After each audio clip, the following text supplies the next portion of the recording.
through. So this is the starter that has been fed about 5 hours ago, and it started off kind of down there and it's risen. Damn. And these bubbles are indication that it's working. Also the fact that there are bubbles on the top, and it kind of looks as if it's a little bit concave. It's a little bit pushing up across the top of it. So that tells us it is ready to use. So the recipe calls for combining starter, water, sugar and vanilla. Pause. We give this a bit of a stir up, and it's 150 grams of sourdough starter.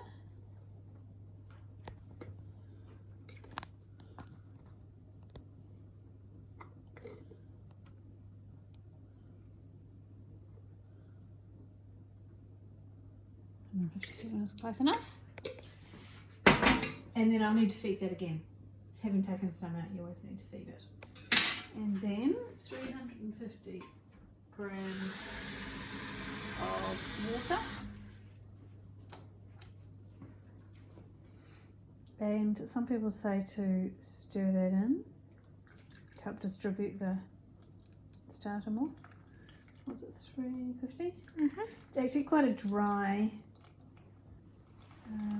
dough, so I think I might go over 350. Let's go to 3.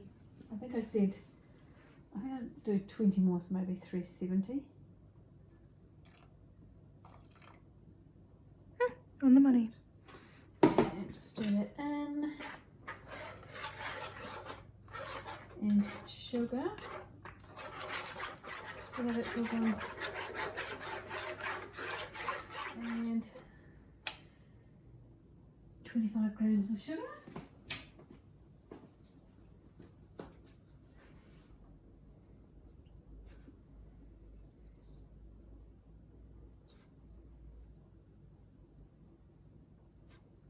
Right, 24 will be fine. Vanilla. No, I didn't do vanilla. Don't worry about vanilla. Stir with fork, sift in the bread flour and the cocoa powder. Right. Bread flour calls for 500 grams.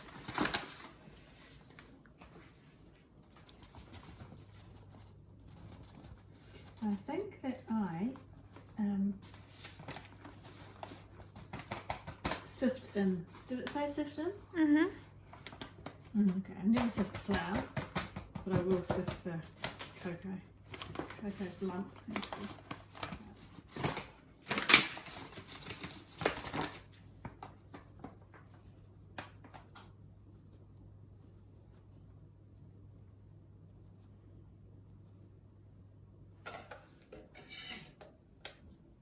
And it needs 50 grams. I should make a measure of what it's called, like a cup or yeah. something.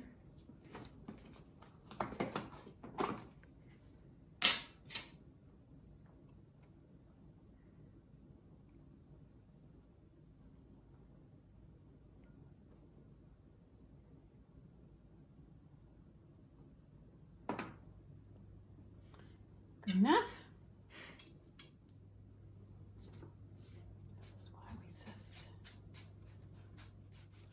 Didn't talk about salt now. So salt goes in afterwards, and the reason for that is to allow it to autolyse. What is autolyse? Autolysing is when the gluten starts to develop, and the gluten developing looks like long strands of dough as opposed to knobbles like this. These are just knobbles, there are no strands at all. So it says in the recipe to autolyse for an hour. And so that is, so it's just knobbly like that, and it doesn't need to be very well mixed. As long as most of the dough is in contact with moisture, that will get the gluten started. So now we just leave it for, it's in a plastic bag so that the dough doesn't dry out and get a hard crust on it. So it's been like that for an hour. And we're about to add the salt and the chocolate chips. So that's what it looks like after 1 hour. And so to help the, first of all, put it in. calls for 8, sorry, 8 grams.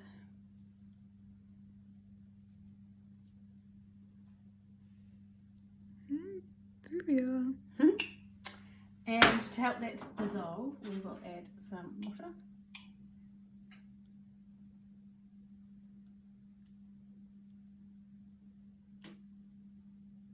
So we've added 10 grams. And now we've added 24, take away 8, 16 grams of water. And we want to add the chocolate chips, which is 150 grams. And then mix that in. And the recipe calls for us to mix that in lift and fold. So it's actually, see how it's breaking? It's got a wee bit of stretch in it, but not much. And by the time we're finished with it, it will be have a lot more stretch and it will hold together better, but that's the consistency. It's not too bad actually after an hour of resting. So that's mixed in, and we want to do next, stretch and fold. Lift and fold several times. The dough will tear, but don't worry. So this is lift and fold. It doesn't really have to lift very much. Lift, see how it's tearing, and fold. Lift. Are you going to do that quarter turn thing that you were doing? Quarter turn. So every time we do a lift and fold, we do a quarter turn. It's the last one. Been on, it's the fourth one, so we've been around in a circle now. So that will now sit for, I'm going to do 3 more of those. So every half hour I will do a stretch and fold. Just like that, which we can film if you want to. We will. Okay. So this is half an hour later. And we're going to do another stretch and fold, scraping down the sides. Can you speak a little louder? I'm just scraping down the sides. I'm going to wet my hands because it stops the dough sticking. And as I've mentioned, it's quite a dry dough. See how that's stretching now more? So we pull and fold, then quarter turn. Pull, and it's not tearing as much. And fold, quarter turn. Pull, it's quite dry though. And still ripping. Sounds weird. Fold. And last one is another quarter turn. Pull and fold. You don't need to be too precise about this folds, about the quarter turns, but as long as you're kind of getting around to the whole thing. And I'm still waiting for it to get moist enough to pick up that bottom stuff on the bottom. I might scrape it and leave it.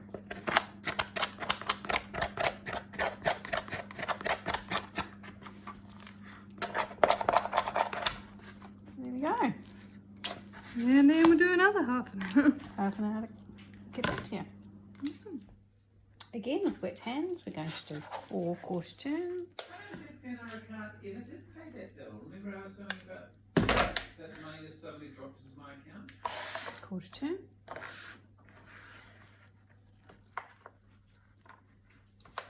Stretch. Quarter turn.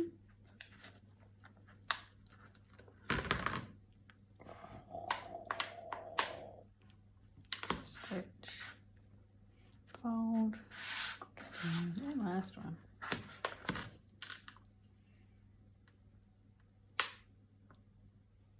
So the strands are longer. That means the gluten is developing. I'll just shape it a wee bit.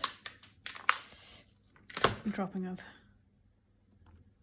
little chocolate bits. And I don't know if we'll do another one, that might do. Awesome. So now that will proof for overnight, and I'll put it in the fridge.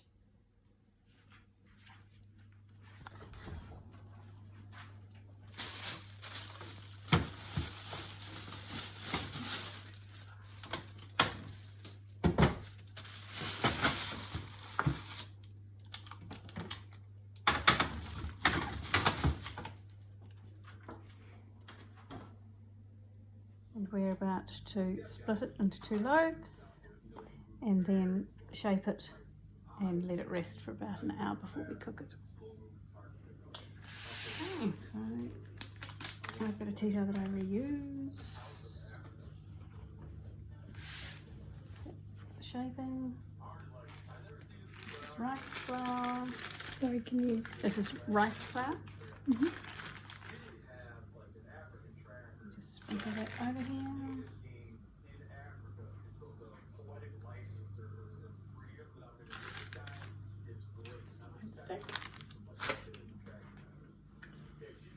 And weigh the dough and sort it. So half of that would be about 600. We could do a pre-shape, but I'm not going to bother. Sometimes I do, sometimes I don't. Fold this just to get some of those chocolates on the inside. Yes, it seems a bit wet at the bottom. Mmm.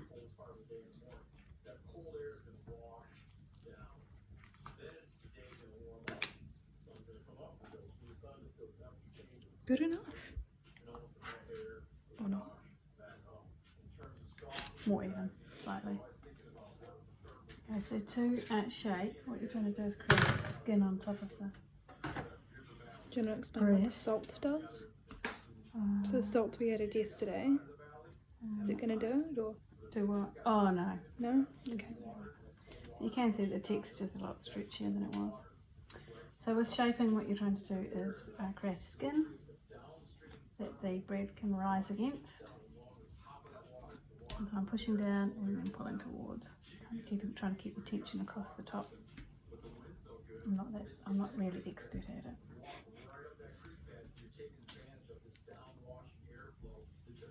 It's probably good enough, and then it goes on the towel, and then you just draw that up to create a bit of an edge. Cover, and leave for now. Lots of leave. Transfer the risen loaves, which have risen a bit. Fat boys. Yeah. To baking paper. We've got it on a chopping board. Yeah. I don't know why I have it on chopping board. I think this makes it easy. Heated, and we are about to put them in. We need to first slash them, which gives a place for the heat to escape, and it creates the rise, directs where the rise goes. Now we should just mention we do have a steam oven, so we'll give separate instructions should you not.